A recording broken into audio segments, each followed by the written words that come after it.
So I've been photographing with the 28mm focal length since about 2015 when I picked up the Leica Q. At first, I really kind of struggled to appreciate it and actually understand how to frame photos with it. But over the years, it's really kind of grown on me. So from the Leica Q, I ended up moving over to the Minolta 20mm 2.8, and it was kind of a messy lens. The one that I got wasn't in great shape.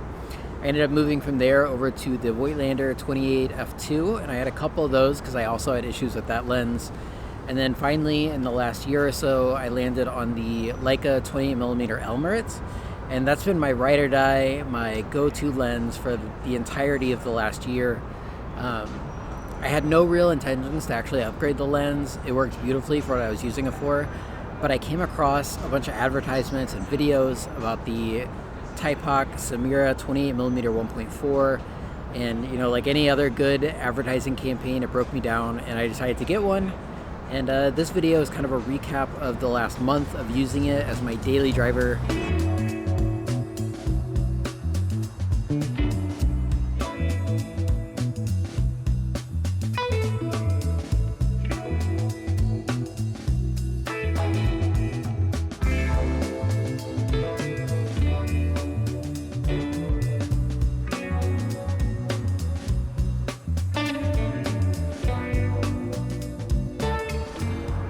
So like I said, I carry a 28mm as my daily driver, and then when I'm traveling, I have the 28 as well as a 50mm that I'll carry with me, just to give myself some diversity in the way I photograph places and people.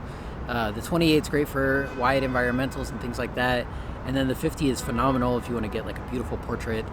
And unfortunately, I've had the Leica 28mm Summicron for the last several years. And having now a 1.4 on the 28 is making me think like maybe I should upgrade to the Summilux. So it'll be interesting to see as the year goes on whether or not I feel like I need the extra stop of light in the 50mm, which hasn't been the case for years now, but you know how that goes. When it comes to the Thypoch Simera itself, the build quality is absolutely phenomenal. They did an absolute incredible job building out this lens. The apertures are very clicky and they seem very strong. They hold their place very well.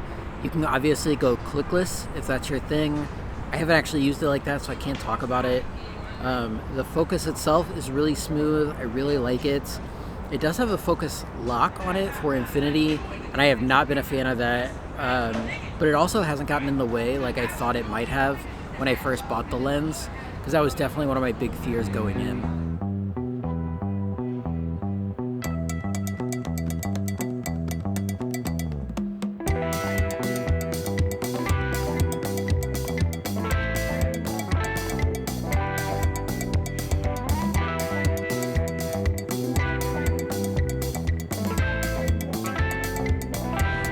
I will say one of the things that came with the lens was the close focus ability, and when I had initially looked at purchasing the lens, that was not something that interests me whatsoever.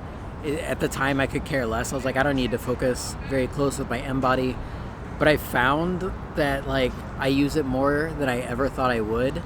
It's still not even close when you compare it to the Leica Q with its macro mode, but it is a nice added feature to the M body, which you get a little bit closer. You can make some shots a little bit closer, and I found that the lens has been spectacular through all of my uses so far.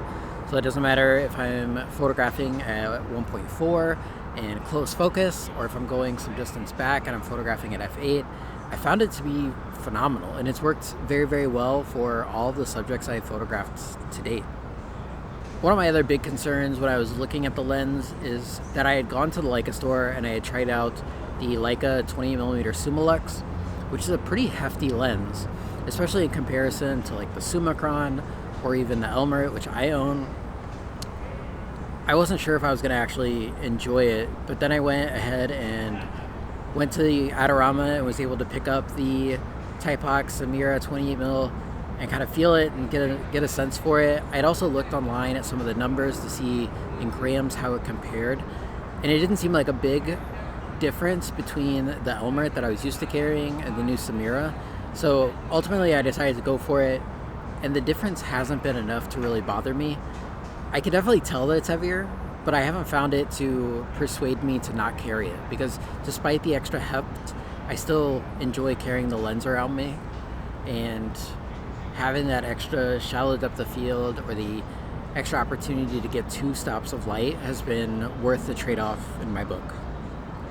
So I'm absolutely a huge fan of this lens so far. It has not left my camera. I've been switching it between the M246 and the M240 and going back and forth. And yeah, it's just been glued to my camera. So I'm excited to see how it progresses as I use it for longer. So, you know, the coming months or even the coming years, how it looks, how it feels. And I'll definitely make a video later down the line of addressing any issues if I run into any, you know. Because right now it's been phenomenal and I have 0 regrets picking it up.